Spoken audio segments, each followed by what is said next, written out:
迎收看关键时刻，我是钟道和。昨天全世界都在关注习近平竟然一天之内先跟普丁做视讯，视讯完之后挂电话，马上再打给了川普。到底什么事情这么急，一天之内要打给2个元首呢？你看到新华社怎么讲？原来习近平满脑子都是台湾问题，他还警告了美国说，你在军售的这件事情上，你要务必的慎重处理台湾的军售问题。所以现在原来习近平心念念的都是台湾，但现在对他的威胁只有美国吗？不，现在习近平更害怕的是亚洲即将崛起的新霸王高市早苗。你看到今天这个画面，这个讯号，这是魏哲家，怎么风尘仆仆跑到日本的首相官邸去呢？而且带上了大礼物来了，直接说熊本2厂我们以后改成3奈米。这对于日本人，对于高市早苗来说，当然是非常非常好。而为什么这个时候要突然丢出3奈米这件事情呢？别忘了，这礼拜天2月8号就是决定日本政治的生死战，这是一个非常大的转捩点。众议院改选的话，照现在高市早苗的民调，不仅会过半，甚至会过到修宪的门槛上。当修宪的门槛一开之后，日本的捆龙锁也打开了，而且对中会越来越强势。所以你今天看到魏哲家他在干嘛？他等于是一个超级助选员，到底多助选？除了带3奈米的礼物过来之外，你看到他从屁股抽了一本书出来。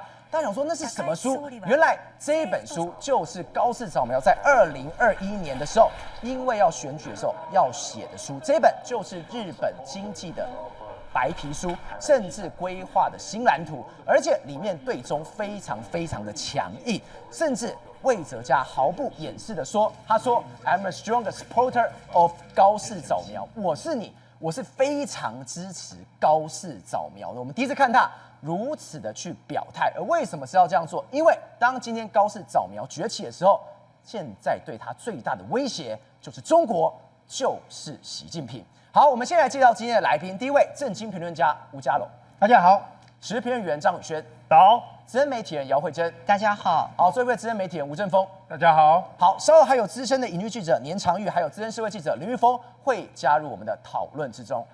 宇轩，今天太有趣了，魏哲家也太可爱了，风尘仆仆跑到了日本高市早苗的官邸去，带大礼了3奈米了。别忘了哦，再过3天，这礼拜天众议院就要来改选了。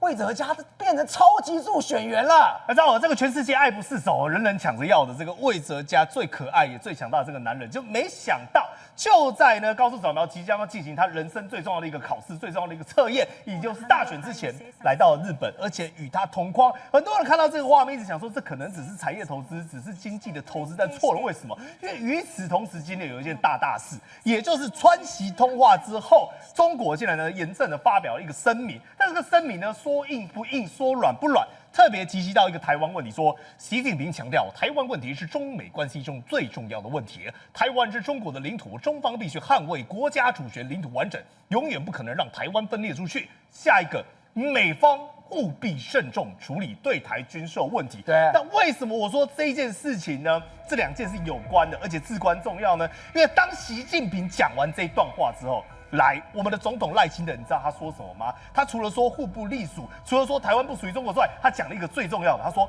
台湾基于关系法6项保证会有军售，而且必须在印太地区的和平跟盟邦共同承担责任，而且呢一同协同防卫。来，我请问一下，这个盟邦是谁？难怪今天魏哲家跑去日本了。对，所以这代表什么呢？科技跟经济全部挂钩在一起，结合在一起，台湾跟日本呢结合在一起，而且高市早苗会成为什么？未来习近平，你不要以为说是川普出手哦，高市早苗才是整个印太地区他的心头大患，而且才是那个守护者。所以你看哦，当时哦，这个得怪自己，还记不记得习近平那时候呢，在清洗张幼霞的那个时间点，大概1月19号左右前后，结果没有想那个时候来赵和尴尬了，你知道那时候是高市早苗的一个大日，什么大日吗？他宣布说，我要重新改选众议院，解散众议院，所以撞到2个时间刚好撞到，等于是习近平绝对没料到，他可能只是想说，我忙着国内的事情，国外应该不会有什么大变化。在处理张幼霞的时候，没想到高市早苗这时候给他反应不齐，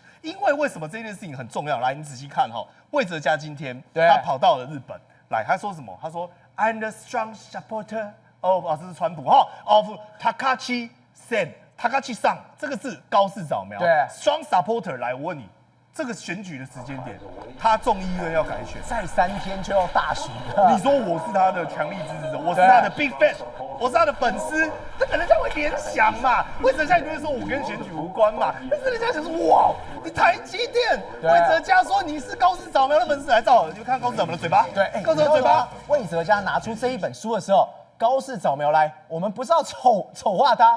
他已经傻眼了，怎么拿出来的？对，因为这本书是高市早苗很早的一个著作，那这个著作呢，魏哲家特别把它拿出来，意思就是说，你看，我真的是你的铁粉，因为我都知道你出过什么书，而且就是有这本书，而且哦，你知道吗？这一本书不好买哦，2021年的哦，等于是什么？你要提早订出来，4、5天的时间，你拿怎么可能？你等于是提早都 stand by 好，它是有备而来的，搞不好是放在他家真的书库里面就有，真的假的？就讲你误会人家，搞不好人家不是直接额外买的，真的有嘛？因为你知道吗？现在这个叫做锦上添花。其实自民党哦，本来大家预计就是说有望直接就是单独过半，对。但如果加上呢这个维新会哦，以及他的这个执政同盟的话，是强势过半，就是2/3。那中道是什么呢？也就是原本他的叛徒，他的这个反对党。结果我没有想到这些人呢，可能持续低落。结果魏哲家这时候来了，站起咖。整个躺在地板上，高市早苗整个一飞冲天，所以你看路透社说他有可能会压倒性的胜利。我想这不是夸张的，因为他所到之处来照，你看密密麻麻都是人，甚至万一到街道上，而且哦，就连线上这个叫做线上线下一同串联。高市早苗最近拍的一个宣传片，你知道吗？比谁还多？比这个尤阿索比是什么呢？就是什么我推的孩子啊，那种很知名的，他很红对啊。比他数量还高，他9天已经破亿观看次了。宣传片，对，9天破亿，对啊，日本这什么鬼神成绩啊？日本才多少人口？当然海外也会去看嘛。对，但是你看哦，这就是他当时魏哲家拿出来那本书来什么乌兹库西之类，乌兹西库 QQ 新旧思路口 K， 我讲过，我不讲那个乱七八糟的，他就是又美丽。又强大，对，而且成长的日本，成长的国家，日本经济韧性计划，这是高市早苗他当年他所想出来对于国家一个政治未来的蓝图。结果没有想到，你知道吗？这本书为什么魏哲家一定要把它拿出来？因为他发现高市早苗是真预言家，对，因为当时这个时间点可能在2021年左右，但2021年的时候，那时候你有办法预料到现在 AI 的喷发吗？你有办法预料到台积电要上世界的舞台吗？没有，恐怕有点困难。就高市早苗来，你看哦，他这边噔写一大堆，对不对？来，这个叫什么？半导体。你说他的第2章里面就有提到，对，所以也难怪魏哲家说，这本书其实我真的是有看过。就因为高市早苗的关系，所以让台积电进来了。对，你看哦，他这边写说什么日本经济强化韧性嘛，然后这个最重要的是危机管理投资跟成长投资，然后最后才是经济安保。好笑的是，整个经济安保里面全部都说中国是敌人，所以他早就这样干了。那你看哦，在这整本书里面特别有介绍到说，经济安保的部分呢，为什么对他来讲那么重要？因为啊，他认为啊，是日本啊应该要引进各个世界顶尖技术的企业来，如台积电。到日本设厂，不是为了产能，是为了让日本停滞的半导体业可以有人才复兴、培育、设备全部发展。那我请问一下赵，现在有没有兑现？有了，他是不是预言家？对，他这5年前他就已经预测到，你知道吗？因为日本它最大一个问题是什么？大家都知道它车子的工业很强，但你也知道现在车子跟以前不一样，每一台车子呢都要搭载所谓的车用晶片。但是曾经他们就因为过去 COVID-19 的期间2021年晶片断炊，所以包括他们的 Toyota 全球少33万辆，连Honda呢都停产60%，然后呢连上半年还要全部整体再减30%，所以他之后就知道哇，我们没有晶片的话，这会是国安问题。所以出大问题，我们一定需要最棒的伙伴，比如说像台积电来到我们这边呢，继续去投资。所以你看，这就是当年我们讲2023年的新闻，日本你看一座厂1月延长减产，产量呢缩2成，晶片续缺。所以对于日本来讲，晶片一直是他们所有产业的一个重中之重。所以宇轩难怪我们刚刚看到一件事情，包括这个当台积电这个 CC 魏哲家一进去的时候，来我们看到那个画面，高市多开心啊！他这个小碎步跑到他前面，跟他去握手，握完手之后，让我们觉得最惊讶的是什么？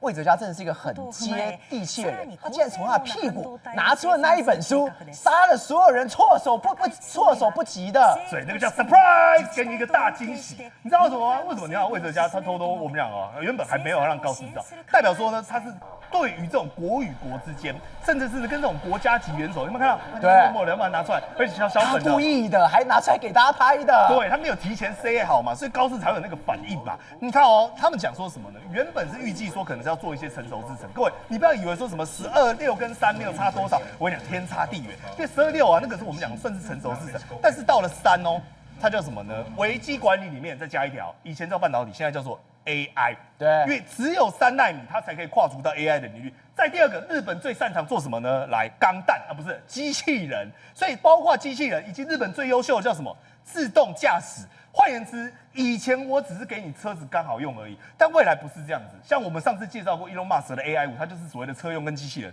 来，照3奈米，我跟你讲，它的用途很简单。以后日本的车子呢，可能都会搭载所谓的自动驾驶，而且它要往机器人这个方向去迈进。对，等于是跟美国做一个联动。再来，他们要打造自己的国家安全级的这种资料中心，这个叫做战略物资。所以熊本2厂这边呢，已经开始在大规模的去新建，未来甚至包括封装厂呢，以及扩产的计划，都会在日本这边呢在地实现。等于说，日本也是台湾这个 AI 连线其中的一员，而他们自己的这个 Rapideus 哦。也讲说，我未来在2027年哦，也就是大概明年度的时候，要挑战所谓的生产所谓的2奈米。对，那它的预计计划是量产。那当然呢，这个东西叫做自给自足。就像美国，它也会希望说 Intel 呢能够自我生产，能够自己呢发展所谓的先进的这种制程。但我坦白讲，我讲一句话，还是台积电自霸了哦，这还是有难度。但与此同时啊，来有一个人哦，在这个我们讲的发展的过程当中就没有那么高兴了。你知道是谁吗？习近平。对，你知道为什么吗？赵尔，因为理由很简单。你看1月19号。我们还记不记得那时候高市说什么？解散众议院，2月8号举办闪电大选。对，同样哦，1月19号，据知情人士透露，中国军方最高将领张又侠被正式扣押。那这我会去请教一个事情：如果你今天是习近平，你要扣押张又侠，那是不是代表你已经绵密的准备好要进行这件大事，要干这件大事？对，就我问你，那这时候突然间你的政敌，你的这个日本。跟你一直在对杠的，跟你讲说他要进行大动作，而且是要把权力一把抓往身上靠，你不会心慌吗？对他来讲，这当然是一个我们讲重大的一个警讯嘛。而且你看哦，等到1月23号高市长已经正式说我要去解散的时候，中国又发布什么消息？来，真的是严重违纪违法，把张又侠真的砍了。对，所以他这时候你知道吗？当他在肃清张又侠的时候，刚好是高市早苗呢持续的我们讲在冲刺他的选战，所以我讲是完全在这个习近平意料之外。因为习近平本来代表说他做这件事情，他没有把高市当一回事嘛。所以你看这边怎么描述哦？原本10月31号的时候呢，他还在这个韩国庆州的 APEC 上跟高市会谈，所以呢，他那时候已经在跟张又侠在进行百日缠斗了。他根本没有把这件事情当一回事。结果没有想到呢，高市回国内的时候，原本以为他根基不稳，对，变成是意料之外的难产。他用难产这个字眼。对，而且你知道吗？到了11月7号这一天，也就是呢，习近平还没有想到的时候，他突然间在国会丢出来一个存立危机事态，也就是台湾有事，日本有事。如果台湾被打，我就要跟你输赢，完全让习近平丢了面子。所以后来呢，是他在刚跟川普见完面之后呢，又准备对付张又侠的时刻。所以你想想看，在你还在忙着把国内的同盟变成是政敌的时候呢，你的敌人已经崛起。而且你的敌人呢逐渐壮大，所以麻生太郎，也就是呢我们讲日本类似现在自民党的一个教父，他特别才讲到一句话说，未来北韩与台湾的相关局势，美国已经跟你讲说无力充当世界警察，这句话对一半也错一半，什么意思呢？美国有那个能力，但是呢你要付出自己的代价，对，但是只能由我们亲手守护日本，在存亡危机的关头予以反击。所以你到底知道什么叫做存亡危机的关头？这不就跟高市讲的是一样的吗？台湾嘛，对，就台湾出事情，而且这是2月4号讲的哦。对啊，就最新的啊。所以你知道吗？我们之前一直在讲说有细盾的概念，但我之前是不是跟各位报告说，台湾会变成一个系列？我用一个更简单的方法来让各位理解。今天美国我们台积电设厂，这个像什么呢？像插购，我等于插干股在你台积电。对，你台积电母公司倒了，我这边还会好吗？不会好。我现在是高市早苗，我所有汽车产业、半导体都仰赖你台积电。你今天在我这边设厂，差够。如果说你到时候中国真的敢动台湾，我不会跟你大打出手吗？这个道理很简单。今天你如果是作为台积电另类的另外一种插干股的股东，不管是日本，不管是美国，甚至是魏哲家一路见到了像先前的拜登，还有肖兹，以及我们的赖清德总统，我们的半导体已经变成另外一种形态，把所有国家都连在一起，而这些国家只有一个目的，就是台湾有事，全世界都有事。嘉荣哥，如果照是这样子看起来的话，太奇妙了。因为第一个，昨天习近平为什么会突然间，第一时间先跟普丁做视讯完之后，我再讲一次哦，挂完电话，转头马上去跟川普讲电话。习近平在这个时间点，他在急什么？他在担心些什么？这个太有趣了，因为他白天呢跟普丁通电话，普丁这边是亚洲、欧洲这边是白天，他是到了北京的晚上，美国白天了，才跟川普通电话。对，所以中间有一点时间间隔。那这样讲，如果习近平要跟川普通电话，没有事先跟普丁打个招呼，如果你是普丁，你作何感想？我会不会被你卖掉了？对，所以他是坏人，他先跟普丁谈一谈，对不对？另外，万一据说了现在习近平家人已经搭载一架运输机往俄国飞过去，飞机上面有140吨黄金，有这种小道消息。对，如果真的这样的话，习近平当然要跟普丁打个招呼，拜托你照顾一下我家人哦，对不对？对，好，那回过头来，他跟川普讲话，那么呢，做给党内看，我还是可以搞定川普的，我还是可以搞定美国关系的对美关系，对。然后呢，他跟川普谈话的时候，川普已经知道他跟普丁谈过话，所以呢，他在川普面前的分量就垫高了嘛。我跟普丁谈过了，我现在来跟你谈嘛。对，所以呢，他这个次序是很重要的。好，他现在谈了半天以后，大家发现所有议题全没有一个新的。你说什么贸易啊，那个军事的还有那个什么4月份要去。可是他们不是说，川普不是说他要跟我再多买800万吨的豆吗？这个也是假的吗？不，这个值得你一天内跟2个人谈吗？就没有为了大豆问题去谈的。不是这个问题，假设是真的实在的话，对不对？对，值得你习近平一天之内跟2个领导人来对话吗？这个显然习近平很急嘛。对，所以光是大豆这个问题，这只是算是前菜。对，小意思啦。你注意这次谈话里面没有共识，没有主要声明，没有说要做什么交易，没有具体内容出来，都没有结果。然后川普只讲一句话：保持沟通。对，在外交术语上，保持沟通什么意思？你知道吗？表示通航了，谈崩了。谈崩了，谈崩了，我才跟你保持沟通嘛。如果我们有谈出什么具体内容的话，一定很高兴说我们达成什么共识嘛。对，你看他从头到尾有没有达成什么共识？没有。像他这个说美方务必慎重处理对台军售问题这一句话，中共什么时候讲话是这种口气？他是什么务必慎重，有点拜托的意思。拜托，你再帮我想想看，你不要这样这么急嘛。给点面子嘛。对，中共什么时候用这种口气讲啊？我告诉你，以前的话讲到台湾问题，一定是很大声嘛，很气噗噗嘛，对，这个不是嘛，这是拜托的意思嘛。所以呢，很明显，这一次是习近平有求于川普，然后呢，为了跟川普通话，他先跟普丁打招呼，同时也在川普面前拉升自己的分量，对，然后也算是做给党内看，因为习近平真正的问题是党内，不是国外嘛，不是国际议题，是国内议题嘛。现在据说他已经在1月30号的政治局会议上答应。不管是真的还是假的，就是他可能是假的答应，就是辞去总书记、党内总书记跟中央军委主席。1月30号的政治局会议，听说已经达成这个。嘉永哥，我们今天还有特别提到，今天这个讯号很明显，魏哲家对不对？魏哲家去那边直接毫不犹豫送上一个大礼物，3奈米。对日本人民来说，对日本政府来说，甚至对日本高市早苗来说，我求之不得啊！这也同时一件事包括台湾、包括日本、包括美国。真的晶片联盟真的是完完全全串了起来吗？这个就是跟盟友的概念是一样，而且是那种准盟友的概念，我才会敢把我最强的技术在你那边做啊！好，我讲一点给你听哈。巴菲特当年卖掉台积电的理由是什么？地缘政治风险，对吧？对。好，现在台积电在日本可以做3奈米，帮助日本建立半导体制造这个部分。对。日本强起来以后，武装力量强起来以后，会不会让中共感受到额外的压力？当然会啊，所以中共就对台湾的这个军事冒险可能要多考虑一下，对不对？对，那不是给符合台积电的利益吗？台积电将来的这个3奈米做 AI 做机器人，现在很多武器是 AI 或无人机或机器人或者机器狗啊，很多这个无人系统、无人武器系统用了3奈米啊。如果日本有这种能力的话，你中共动台湾，多考虑一下哦。所以台积电等同于自己的地缘政治风险会因为这个台日的联盟合作而降低嘛？对，这是一个。第二个很明显嘛，这刚才讲过了，这是做球给高市早苗嘛，做球的。你看礼拜四这样谈，礼拜五、礼拜六新闻炒一下，礼拜天投票嘛。他是现在世界上最强的助选员的吧？台积电都帮你炒。不，重点在时间点。对，我们看国际新闻有一个要点，就是说为什么是这个时候冒出这个新闻，就时间点很重要。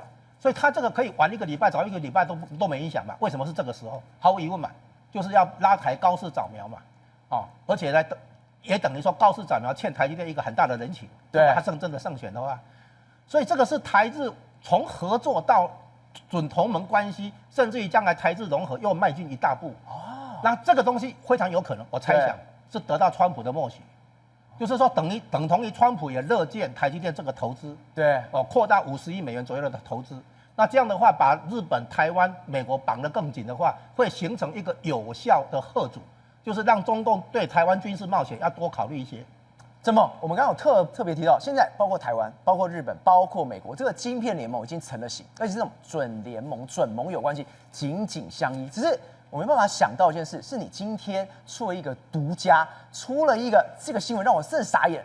连台湾司法现在都壁垒分明了吗？你看到这个人是谁？沈伯洋，之前不是被这个所谓的蓝营，甚至非常多人质疑说，你拿美国的钱，还形容他是什么？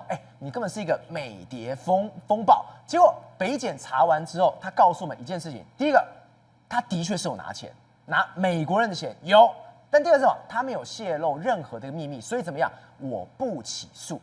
为什么？它里面写到，因为美国是民主国家，是友好国家，是非敌对势力。我吓到了哦，第一次司法第一次北检竟然去定义谁是敌对势力，谁是友好势力，我从来没有听过的。是以前几乎没有这样子的案例哦。我们今天赖总统一共台美关系坚若磐石，但是记得。赖总统是什么？他是行政官，所以他的定义叫做行政定义。行政定义言人人殊啦。你说他是友好国家，我不认为嘛，对不对？所以政敌之间可能会对台美关系有不同解读。但如果司法认定的话，不要忘记司法有什么？有一锤定音的效果。所以他如果定义你美国不是敌对势力的话，就是定锚。定锚就是哇跟你没有什么好讲，就是好朋友。对，好，那这个案件司法定义的美国好朋友，那就定锚啦。定锚的意思就是说，以后你跟美国往来，你就较在啊啦，你的心就会比较安定的。好，那这个案子是怎么来的？其实这个案子坦白说也跟川普有关呐。你也记得川普上来之后，他就要求冻结，而且他签了一个行政命令，冻结什么？冻结美国最大的外援组织，外援组织叫做什么？美国国际开发署 USAID 对不对？那这个 USAID 你怎样？当时被川普认为他就是浪费美国纳税人的钱嘛。结果后来 USAID 因为停摆之后，意外引发出USAID 曾经援助过谁？援助过索罗斯的基金会，对啊，开放社会基金会嘛。这到底这个事情又跟沈伯洋有什么关系？因为沈伯洋有一个民主实验室六印象嘛，对，民主实验室是专门研究中国的假讯息，结果这个民主实验室就被古尼李维了，就被爆出拿过索罗斯的钱嘛，对，所以当时大家就轩然大波嘛，大家就串联起来了，对嘛？你跟这个 USAID 是有关联性，所以怎么样？你就是跟美国是有关，你就拿美国人的钱，对，就串起来了。没错 ，USAID 就是美国最大的外援组织，那所以就被爆出说，USAID 曾经拿钱给这个 OSF， 就我们刚刚讲开放社会基金会，而这个 OSF 又曾经 sponsor 沈伯洋的台湾民主实验室，所以他当时 sponsor 多少钱？134万美金，对，大概代表4200万呐。好，那这个当时就被人家检举，对不对？后来北检接获检举，当然就要查嘛。结果去查，他发现说，他其实不只拿美国的钱，他还拿英国的钱，他还拿欧洲的钱啊，他甚至还拿 AIT 的钱。哇，他补助这么多？对 ，AIT 的钱是专门 for 什么 ？for 黑熊学院的。对，而且 AIT 当时也承认。对，所以北检一查下去，耶，原来金流居然是真的。好，那金融是真的，就要回来看一下我们的国安法，它到底有没有构成间谍组织？教育工，你哪提哇够个急？你在台湾发展组织，这个组织就有可能被认定是间谍组织。对，好，那就要去认定说，美国 sponsor 你沈博阳的钱到底是不是间谍组织？好，我跟你讲，依照我们国安法定义，一想来讲啊，国安法第2条你讲哈。任何人不得为外国、中港澳境外敌对势力在台湾发展组织。所以就字面上来讲，如果你拿美国的钱，等于是你拿中共的钱呢。他说地位是同等的，都有可能在台湾发展间谍组织，所以都有可能成罪。但北检公 no， 不是这样讲的。北检意思就是说，我跟你讲，虽然法条写说你不能拿外国的资助啦，可是你不要忘记，它后面外国点中港澳点敌对势力，意思就是说，如果你要沉罪的话，其实你这个美国要跟什么敌对势力要一样的啦。敌对势力是中港澳，对。然后现在美国、英国、欧盟，对，都是我们世界有共识的民主先进的国家。没错，只要你不要把机密泄露出去，你拿钱。怎么了吗？没问题啊！哇塞！对啊，所以今天司法开了一个门，它一锤定音嘞。没错，一锤定音，而且我们刚刚讲它有定锚的效果。好，那我问你啦，像这样子的情况之下，对于台湾人心里较灾，为什么？因为以后我跟美国就比较安心呐。我跟你交流，玩笨，我可能觉得我拿你索罗斯的钱，我可能会被法办，我就不敢拿嘛。那以后今天北检这样的一个框架出来之后，在这个框架里面，北检跟你讲，你这好话的，你这个是可以做的，所以你去拿美国的钱，当然你就会比较安心啦。那台美之间的往来当然就会更热络。对，那我问你，他今天认定美国，你刚刚讲他定义说它不是境外敌对势力，对不对？我跟大家报告，他还定义美国是友好国家啊，它没有灰色地带哦。对，一个叫做敌对势力，一个叫做非敌对势力，但你也不友好。对，一个叫做友好国家，它定义它是友好国家。所以司法也已经站好位置了，站好位置了，就是跟你中共集权国家两个壁垒分明啊。对，那在这样的状况之下，台湾跟美国很明显就是一个 group。然后呢，另外一个 group， 我们台湾唯一一个认定境外敌对势力是像中国唯一一个认定就是中国，到目前还是认定是中国。宏观取材，厘清真相，犀利精准，深入剖析，时刻掌握关键，新闻时事不漏接。老时段，新气象，我是钟浩和，关键时刻2.0，全新出击。